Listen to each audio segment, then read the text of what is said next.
네, 지난주 윤 대통령의 수능 발언 이후 정치권 공방 여전히 계속되고 있습니다.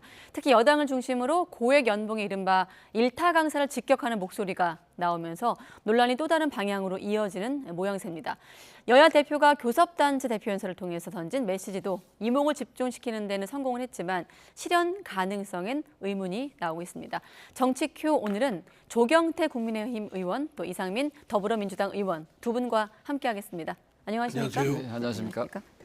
네, 아무래도 이번 주는 수능 관련 발언, 공정 수능 여진이 계속되고 있고 특히나 여당 지금 지도부를 중심으로 일타 강사 직격하는 발언까지 나오고 있거든요. 야당 의원께 한번 먼저 여쭤볼게요. 일련의 과정 어떻게 평가하십니까? 글쎄 수능 시험은 이제 많은 수험생들의 직접적인 이해가 한계되고 학부모님들도 매우 예민하게 생각하기 때문에 역대 정부에서 이 문제를 섣불리 다뤘다가는 오히려 더 큰 혼란을 자초했고 네. 부작용이나 역기능이 많았었거든요. 그래서 이 부분은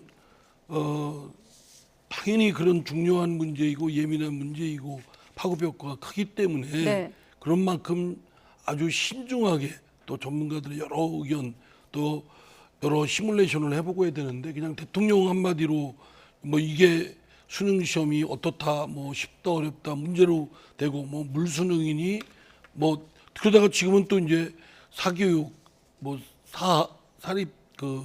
사립학원 네. 뭐 이런 부분에 대한 부작용 또 그러다 일타 강사 고액 뭐 수입을 얻고 있다 뭐 이렇게 전개되니까 굉장히 휘둥그럽죠. 근데 이게 단순한 그냥 일개 정책에 불과하다 모르겠는데 지금 지금 몇 개월이 있으면 시험 아닙니까? 아 저도 학부모입니다. 지금 고3 저 수험생 딸을 두고 있는 입장에서는 예. 너무 좀 황당한 거예요. 하려면 좀 몇 년 전부터 하든지 아니면 작년부터 기획을 세워서 전문가들 토론을 거치고 논의를 거쳐서 좀 전개가 되든지 이렇게 예측 가능하게 해야 되는데 뭐 이것뿐만 아니지 않습니까? 지난번 만 5세 뭐 수학 입학하는 문제를 비롯해서 등등의 국가 정책의 중요한 문제들이 네. 그냥 졸속부실하게 이렇게 문제로 제기됐다가 또 어떤 건 흐지부지되고 어떤 건 뭐 제대로 뭐 본질적인 내용도 못 찾고 우왕좌왕하고 이거는 국정 동력을 상실케 하는 주된 그 원인으로 작용한다는 점에서 다시 그 윤석열 정부가 추스리기를 바라겠습니다. 네. 의원님은요? 예. 네, 저는 이 논란이 있고 나서 최근에 서울대학을 졸업한 학생이 네. 고등학교 1학년부터 고등학교 3학년까지 모의고사 문제를 쭉 한번 훑어봤대요. 네. 본인도 깜짝 놀랐다는 겁니다. 본인은 2015년도에 수능을 친 그 학생인데 네. 최근 4, 5년간 그 수능 문제가 너무도 난이도가 높아버리고 어떤 특정한 사교육을 받지 않으면 즉 배경 지식이 없으면 도저히 풀 수 없는 그런 문항들로 이루어졌다는 거지요. 네. 그래서 오늘 제가 이게 카메라에 잡힐지 모르겠습니다만은 제가 세 가지 문제를 쭉 가져와 봤습니다. 네. 이걸 보면은 아마도 그 지금 존경하는 우리 의원님들께서도 이 문제를 풀으라면은 아마 300명 국회의원 중에 한 명도 풀 수 없을 거예요. 제가 좀 더 시험 문제 드릴게요. 네. 네. 그래서 이런 문제를 지금 출제를 하도록 방치하는 것은 지금 우리 이상민 의원님께서 그 고3 자녀분 두고 계신다고 했지만은 네. 우리 그 수험생 특히 고등학생 학생들을 너무 이렇게 참 비참하게 만드는 거예요. 그래서 저는 고등학교 3학년 수준에 맞는 그런 시험 문제를 출제하는 것이 저는 타당하다 보고요. 네. 그것을 크게 벗어나는 지금 이 시험 문제들은 보면요, 그 5급 시험 문제 또는 그 로스쿨에 이제 들어간 그 변호사의 그 좀 수준의 자격 시험에 준하는 그런 문제들로 이렇게 쭉 나와 있거든요. 그래서 이런 부분은 없애야 된다는 입장이고요. 그리고 대통령께서는 지난 3월부터 이런 문제점이 있기 때문에 공정 수능이 될 수 있도록 하라라고 교육부에 지시를 했습니다. 예. 그럼에도 불구하고 교육부가 어찌된 영문인지 전혀 개선의 의지가 없었다는 것은 저도 교육위원회 한 사람으로서 참으로 유감스럽다는 말씀드리고요. 네, 방금 네네. 조 의원님께서는 3월부터라고 말씀하셨는데 야당에서는 지금 박광원 원내대표 같은 경우도 수능제도 4년 전 공표 조항을 언급하기도 했거든요. 네네. 그러니까 어떤 문제 제기에 대한 반론이라기보다는 지금 너무 성급하지 않냐? 이런 문제는 좀 더 신중해야 되지 않느냐가 야권의 지적인 것 같은데 한번. 저는 이렇게 네. 생각합니다. 저는 학력고사 세대거든요. 예. 저는 교재에 충실한 그 어떤 시험 문제를 내는 것이 맞다는 거죠. 네. 지금이라도 늦지 않거든요. 교과서에서 배우지 않는 문제를 내는 것은 이걸 반칙이라고 생각합니다. 그게 사교육을 받는 학생들은 네. 많이 풀 수 있는 문제. 이것은 지금이라도 그 늦지 않았다 보거든요. 그래서 저는 교재에 충실해서 일부는 물수능이라는데 그 말도 안 되는 이야기거든요. 얼마든지 응용해서 시험 문제를 내게 되면 난이도가 변별력을 저는 높일 수 있다 이렇게 보고 있기 때문에 사교육을 갖다가 좀 이렇게 최소화시키고 공교육을 정상화시키내자는 것은 저는 야당에서도 그동안 주장했던 내용이거든요. 우리나라가 저출산의 가장 큰 원인 중에 하나를 꼽는 것이 네. 사교육비잖아요. 최근 5년간 사교육비가 무려 40%가량 급증했거든요. 그래서 이런 부분을 우리는 이것은 여야의 문제도 아니고 보수 진보의 문제가 아닙니다. 그래서 공교육을 정상화시키자는 것은 지금이라도 한 마음으로 저는 정치권에서 주장하는 것이 옳다 이렇게 보고 있습니다. 아니 물론 이제 공교육 정상화하고 또 여러 가지 사교육에 대한 문제점을 개혁하고 다 동의합니다. 네. 같은 생각이고요. 또 문제를 적절하게 내느냐 이것도 당연히 그렇게 해야죠. 그러면 지금 윤석열 정부의 기관들은 그 교육부도 있고 교육평가원도 윤석열 정부의 소속 기관들입니다. 그럼 정부 내에서 그거를 아주 심도 있게 논의를 하고 또 여러 가지 해서 그를 대상이 되는 수험생들이나 학부모들이 당황하지 않게끔 또 사회적 여러 가지 파급이나 충격 효과가 없게끔 조심스럽게 하면서 했으면 뭐 누가 뭐라고 하겠습니까? 그게 아니라 느닷없이 지금 말씀하시면 국회 교육위에서도 지금 뭐 수능 시험 문제 가지고 최근에 논의한 적이 있습니까? 그럴 정도로 느닷없이 이 문제를 제기하고 또 탁탁 담당 국장을 또 면직 처리하고 또 그 교육평가원장인가요? 그분도 또 그만두게 하고 뭐 이런 일들이 보면 너무 출렁거리는 거예요. 이런 것들에 대한 우려의 목소리가 분명히 있고 아우성치는 목소리가 있는 만큼 정부에서는 빨리 수습하고 이게 가라앉게 하고 만약에 어떤 방향이 맞다고 한다면 지금 말씀하신 대로 고등교육법 34조 5항에 나와 있는 것은 4년 전에 그 수험의 기본 방향이나 또 과목이나 형식 등의 구체적인 내용을 미리 공시를 하도록 되어 있습니다.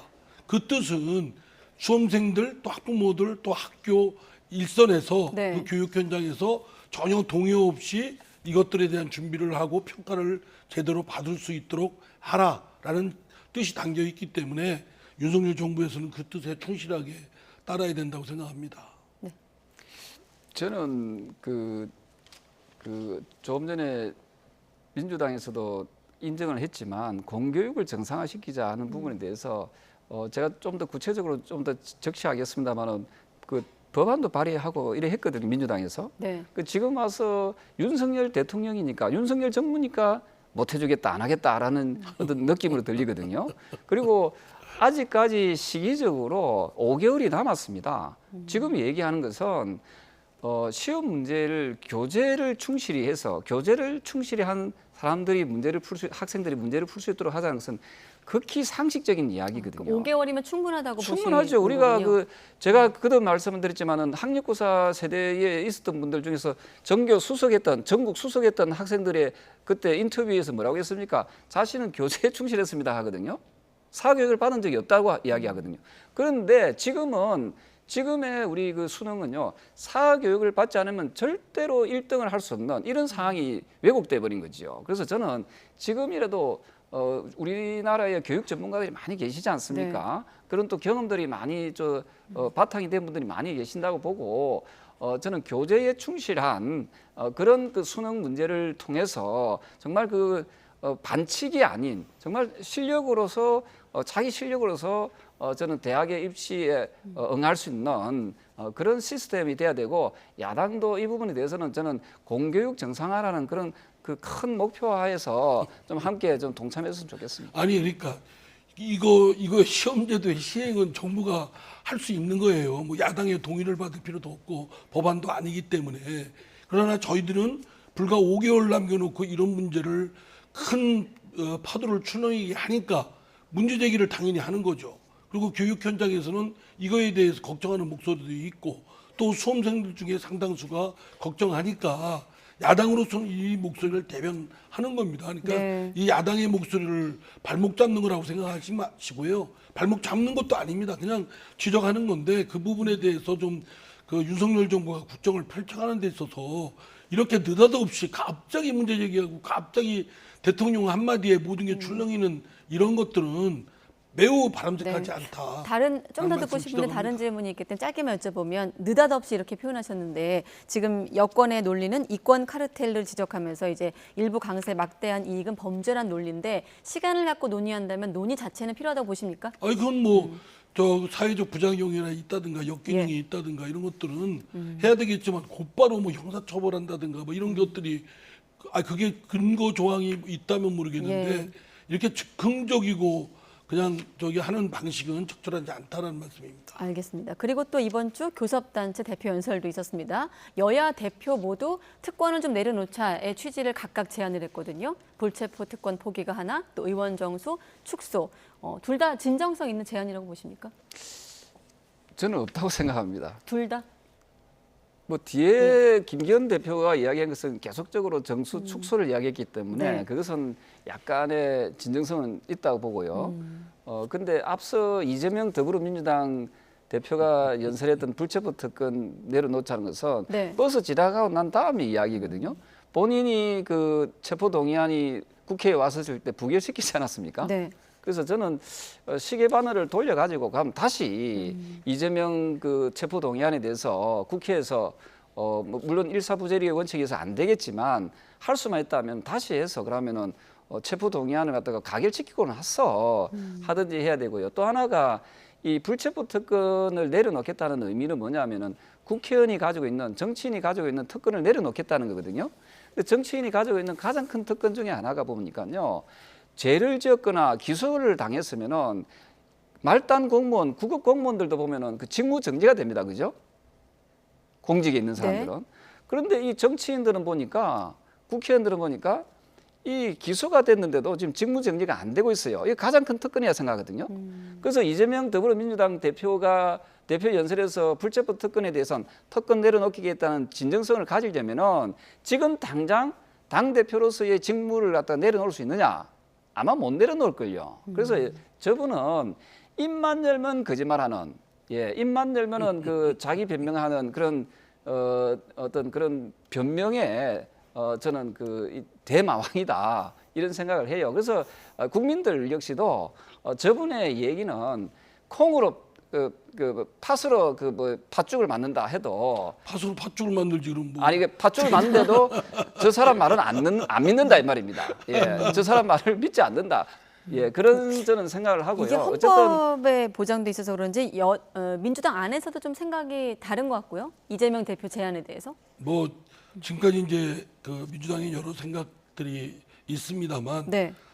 지금 이재명 당대표에 대한 수사는 지난번 대선에 패배한 또 이후에 네. 정치적 그 보복 탄압이다 이렇게 생각을 해서 이재명 대표에 대한 체포 동의안을 불결시켰지만 그러나 그 부분에 대한 방탄국회, 방탄정당이라는 비판이 있었던 것도 사실이기 때문에 이를 벗기 위해서 또 더불어민주당이 그 방탄정당이라는 것부터 벗어나기 위해서 이재명 대표는 자신이 하여튼 감수하고 그 불체포 특권을 내려놓고 곧바로 영장 심사를 받게 하겠다. 네. 이거는 이제 이재명 대표가 지난 대선 때 공약을 했던 것이고 저희 더불어민주당에서도 공약을 했던 것이기 때문에 사실은 깔끔하게 이 불체포 특권을 혜택을 받지 않겠다. 뭐 혜택이라기보다는 헌법상 제도인데 네. 그 적용을 받지 않겠다라고 하는 건 논리의 일관성 면에서는 저는 마땅하다고 봅니다.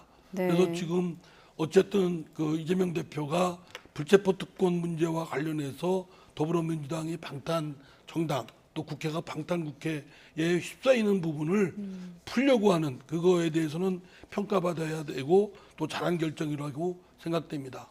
이제 반면에 이제 김기현 대표의 의원 정수 줄이는 건 모르겠습니다. 어디까지 줄이고 어디까지 늘리는 게 적당한지는 여러 그 전문가들 또 외국의 입법내 이런 것과 비교를 하면서 또 국민 여론과 함께해서 결론 지어야 될 문제라고 됩니다만 그러나 또 섣불리 국회의원들에 대한 평가나 정치인들에 대한 평가가 국민들의 반감이 높다고 해서 곧바로 국회의원 수를 줄이는 것은 이런 주장을 그 집권 여당의 대표가 하는 것이 제가 보기엔 저희 개인적인 생각입니다만 섣부르다.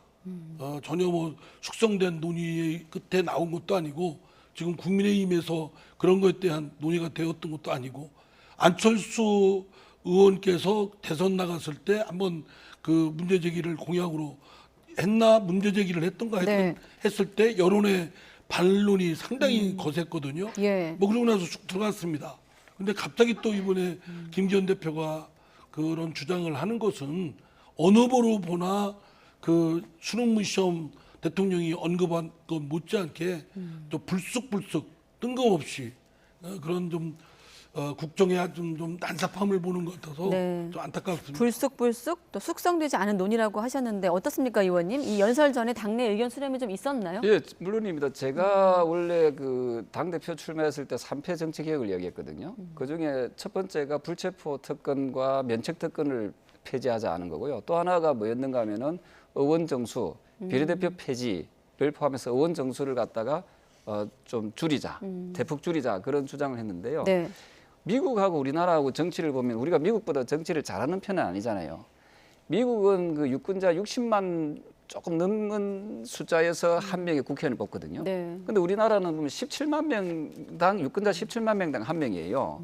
그래서 미국 기준으로 하면 우리나라 약 4배 정도 국회의원 수가 많은 편입니다.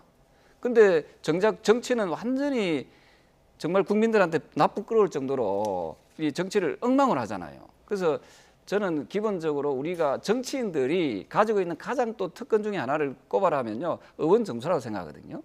의원이 너무 많다 보니까 곳곳에서 사고를 치고 있지 않습니까? 그리고 또 의원들이 그 죄를 지었는데도 불구하고 말씀대로 불체포 특권의 어떤 특권을 가지고 보통 일반인들 같은 경우에는 그 체포 뭐 동의하는 게 필요가 없잖아요. 바로 그 검찰에서 부르면은 바로 가야 되지 않습니까? 근데 정치인들이 이런 그 못된 그런 그 어떤 특권에 기대고 있는 것은 좀 잘못됐다. 그래서 지금이라도 최소한 비례대표만이라도 저는 폐지시켜서 국민들의 눈높이에 맞는 정치 개혁을 저는 해야 된다. 그런 입장입니다. 그런데 이 타이밍에 전 비대위원장이었던 김종인 전 비대위원장이 또 이런 얘기를 했거든요. 김 전 비대위원장 목소리 듣고 또 이 의원님 의견으로 이어가겠습니다.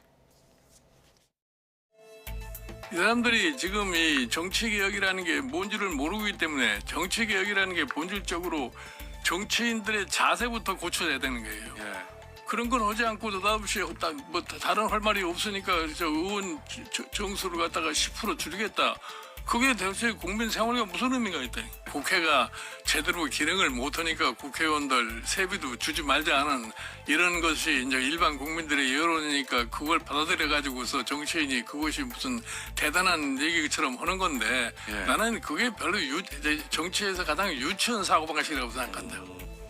느닷없이라는 표현이 많이 등장하는데 이어서 질문 드리겠습니다. 네, 저는 뭐 김종인 위원장님 말씀에 전적으로 같은 생각입니다. 그러니까 정치인들이 잘못한 거 있다면 정치인들의 자세라든가 좋은 정치인들이 배출될 수 있도록 해야 될 것이고 또 정치가 제 역할을 못한다면 잘하도록 뭐 제도 개선이든 하여튼 뭐 개선을 하든 이런 방안을 해야지 갑자기 의원 정수를 줄인다고 하는 것이 과연 해법이 되겠는가. 해법도 아니고 오히려 일반 국민들의 국회의원들에 대한 반감 여론을 편성하는 포퓰리즘 좀 제가 보기에는 좀 악질적인 포퓰리즘 그냥 책임도 못 지면서 그렇다고 지금 그 뭐 비례대표만 지금 조경태 의원께서는 줄이자고 하는데 아니 그럼 더 줄이죠. 뭐 정치인들 저기 하다고 한다면은 지역구도 더 왜 비례대표만 줄입니까? 지역구도 줄여야지. 그러니까 제 말씀은 비례대표만 타겟 삼아서 하는 것도 적절치가 않아요. 왜냐하면 많은 전문가들의 말씀을 들어보면 지역구에 매이지 않고 전국적인 국가 이익을 생각할 수 있는 네. 전문가들을 국회에 배출토록 해야 된다. 이런 필요성에서 보면 오히려 비례대표를 늘려야 된다는 견해도 만만치 않게 제기되고 있거든요. 그런데 지역구를 그냥 둔 채 하자는 거는 지역구 출신 의원들의 이익을 말하자면 그저 엄호 사격 하겠다는 건데 그거는 바람직하지 않다 생각합니다. 아주 좋은 질문이신데요. 저는 비례대표뿐만 아니라 국회의원 3분의 1을 줄여야 된다. 100석을 줄여야 된다. 100석을. 3분의 1을 줄여야 100석을 줄여야 됩니다. 그래서 200명이면 충분해요. 네. 아까도 말씀드렸다시피 미국의 유권자 수에 대비했을 때 우리나라는 국회의원 수 81명이면 됩니다. 81명. 근데 우리는 300명이거든요. 네. 일본은 27만 명당 한 명입니다. 그럼 일본의 그 중의원에 그 준하는 국회의원 수로 정수로 하면 우리는 191명이면 되거든요. 190명. 그래서 저는 지금 이상민 의원께서 말씀하신 대로 비례대표만 줄이면 될 게 아니라 지역구를 줄여야 되는데 다만 이것을 한꺼번에 다 한다면은 지역구 의원들이 분명히 저항이 생길 겁니다. 왜냐하면 이상민 의원 지역구 없어진다면 이상민 의원부터 반발을 하겠죠. 그래서 이런 부분에 대해서 조금 더 용이하게 나아가기 위해서는 1차적으로 저는 비례대표부터 줄여야 된다 생각하고요. 김정인 전 그 비대위원장 저분은 5번이나 다 비례대표를 하신 분이거든요. 5번을. 그래서 비례대표를 과거에는 비례대표를 하게 되면 약간 조금 큰 폭에서 해석이 가능했지만은 지금의 비례대표는 극히 실망스럽게 짝이 없습니다. 자기 직역만 대표하거든요. 예를 들면 간호사 출신이라면 간호사 업무만 대표합니다. 그다음에 약사 출신이면 약사 업무를 대표하고 의사 출신은 의사만 대표하고 네. 그래서 이런 부분에서 저는 그런 식으로 직능을 대표한다고 하면요. 우리나라 한 직능이 한 3만 개쯤 된다거든요. 그러면 비례대표를 한 3만 개를 만들어야 됩니다. 그래서 저는 개인적으로 생각했을 때 비례대표는 저는 제가 오랫동안 의정 활동을 하면서 느낀 점은 비례대표는 저는 폐지하는 게 맞다고 보고요. 또 이상민 의원께서 동의해 주신다면 지역구도 한 50석 정도 줄이면서 네. 한 100석 정도를 줄여주는 것이 우리 국회에 잘못된 그 국회의원들이 가지고 있는 이 생각들을 특권 의식을 저는 없앨 수 있고 훨씬 더 정치의 긴장도를 높일 수 있다. 그리고 저는 이렇게 생각합니다. 아까 김종인 비대위원장도 이야기했지만 정치가 잘못하기 때문이라고 이야기했지만은 그 정치를 잘못하기 때문에 정치인들한테 페널티를 줘야 되는 거 아닙니까? 그 이런 의미에서 저는 국민들이 이걸 제도를 바꿀 수가 없는 거잖아요. 그래서 국민들의 뜻을 잘 받아서 우리 그 정치인들이 특히 국회의원들이 자신들이 가지고 있는 이 기득권을 의원 정수라는 그 기득권을 저는 내려놓기를 바랍니다. 저는 그 국회의원 정수에 지금 이 줄이는 거 이 문제보다 더 급한 본질적인 문제는 선거구 개편입니다. 네. 지금 소선거구제라는 걸 두고 있음으로써 지금 조경태 의원이 속한 국민의힘이나 제가 속한 더불어민주당 양당이 이 독과점 구조로 계속 적대적 공세를 하면서 지역적 패권, 영남과 호남을 근거로 해서 온갖 폐해를 저지르고 있지 않습니까? 오히려 그 본질에 접근해가지고 선거구제 개편에 대폭적으로 나서는 게 좋겠다. 그러려면 뭐 비례대표를 받아들이기 어려우시다면 대선거구제로 해가지고서 많은 소수파들이 다양한 의견들이 표출될 수 있는 원내 구성이 이루어질 수 있도록 하는 것이 먼저 할 일이다. 이걸 다 할 수 있을까요? 지금 선거제 개편 논의도 4월에 전원위원회 토론이 진척이 없는 상황이라고 하는데 이런 상황에서 정의당이 또 제안도 하지 않았습니까? 3당이 같이 모이자 이런 제안이 있는데 실현 가능성이 있는 저는 겁니까? 그 양당의 그 지도부만 진정하게 이 선거제도를 개혁해야 되겠다. 네. 공직선거법을 개혁해야 되겠다는 뜻만 있으면 지금 전원위원회에서 여러 의견들이 있지만 네. 대략 의견이 모아졌거든요. 그중에 결단만 내리면 될 일입니다. 네. 한 1분 남았는데. 네, 주실 말씀 저는 있으세요? 복잡하게 자꾸만 꼼수 뜯는 듯한 느낌 하지 말고요. 국회의원 수 줄이자 이게 저는 답이라 생각하고요. 대만 사례 같은 경우에는 국회의원 수를 50%가량 줄였습니다. 그러니까 여야가 굉장히 좀 생산적인 국회를 하고 있거든요. 그래서 우리나라 의회도 이제는 국민을 좀 두려워할 수 있는 국민의 눈높이에 맞는 그런 정치 개혁을 해야 되고 그러기 위해서는 의원 정수도 줄여야 되고 불체포 특권, 면책 특권 이런 각종 국회의원이 가지고 있는 특권을 폐지하는 것이 옳다 이렇게 보고 있습니다. 네, 알겠습니다. 정치큐 오늘은 조경태 의원 또 이상민 의원 두 분과 함께했습니다. 고맙습니다, 두 분. 네, 감사합니다. 감사합니다.